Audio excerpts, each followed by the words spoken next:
Om Vigneshwaraya Namaga, Sri Gurubhyo Namaga. Welcome back, viewers, to MGR Astrology channel. Thank you for visiting the channel and watching my videos. Today, I am going to talk about the effectiveness of this yearly, monthly, weekly, and daily, as well as transit predictions made by the astrologers. Especially, we are 3 weeks away from the new year 2025, and the YouTube is flooded with a lot of 2025 horoscope predictions, both by Indian and Western astrologers, and even many other astrologers around the world.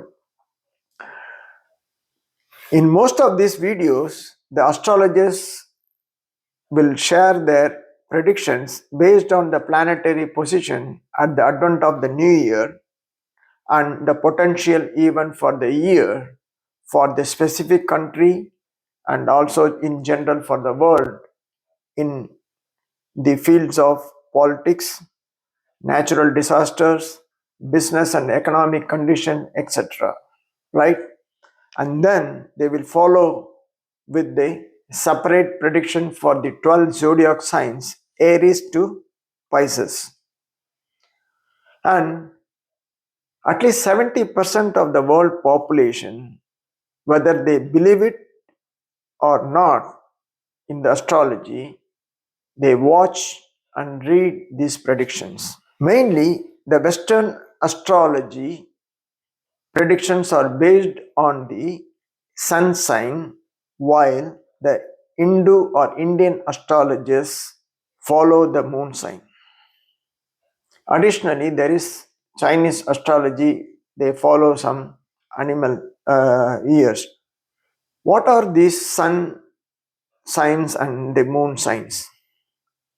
They are the placement of the sun and the moon in one of the 12 zodiac signs at the time of birth. The sun changes sign in 30 days and moon changes in 2.5 days or 54 hours approximately. Since there are 12 signs, the world population can be divided by 12 sun signs or moon signs.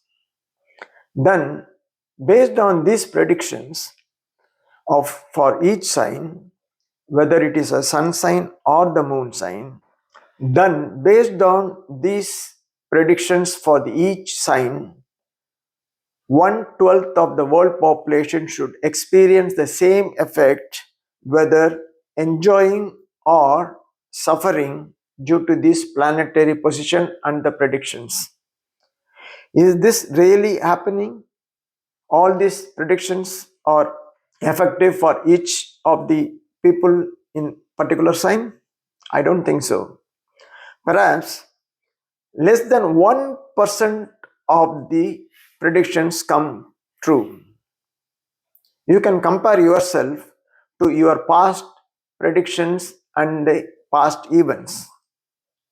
We generally forget after reading this prediction and move on to the next year prediction without even checking these predictions have come true or not. And someone say that, oh, there were 50% of the predictions have come true for me, but they will have to ask whether these 50% of the predictions are inconsistent every year or every period of the prediction. I don't think so. We should ask these following questions. Why people are still watching and reading these predictions? Are we comparing the past events and predictions?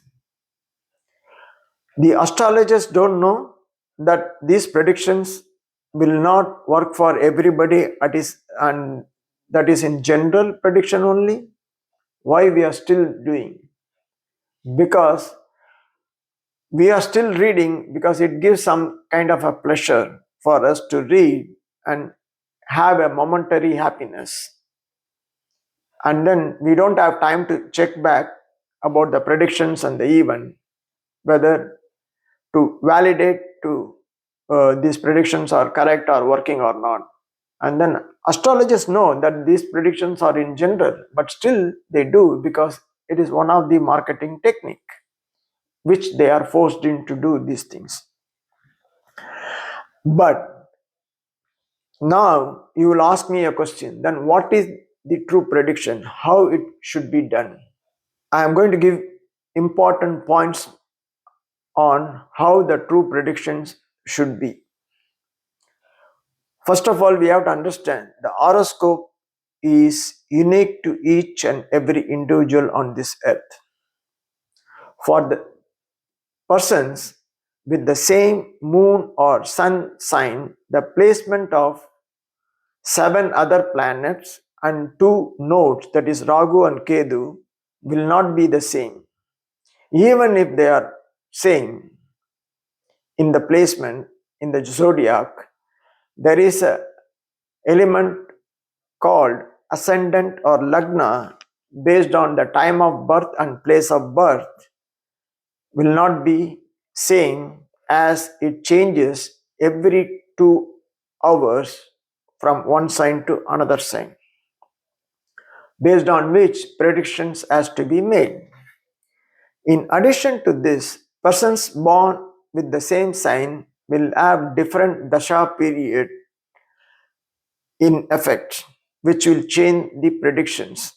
The moon star at the time of birth of a person decides the dasha period at the time of birth, and the lifespan of a person is divided into 9 planetary periods. So even if a person is having a same moon or sun sign, they will have a different dasha period depending upon their age and then the starting dasha period, etc. So what you have to do, if you are really interested in the astrology and you want to know about the predictions based on your horoscope for your future, you have to consult a appropriate astrologer who knows all these points I have made. In conclusion, I wanted to insist on one thing, that is, more than the sun or the moon signs, the planet whose dasha is in effect is more important in predicting the events in future. Since these yearly, monthly, weekly or transit predictions of horoscope do not consider this ascendant or dasha period, the predictions are not reliable or not accurate, but they are just a general one, just to give momentary happiness or sadness. And we all forget things very easily, and we are not very serious about the astrology. That is why we are following all these yearly prediction, monthly prediction, etc. Hope you will agree with my views. Share your comments, either positive or negative. I will try to answer your comments. Thank you for watching this video. We will see in another video.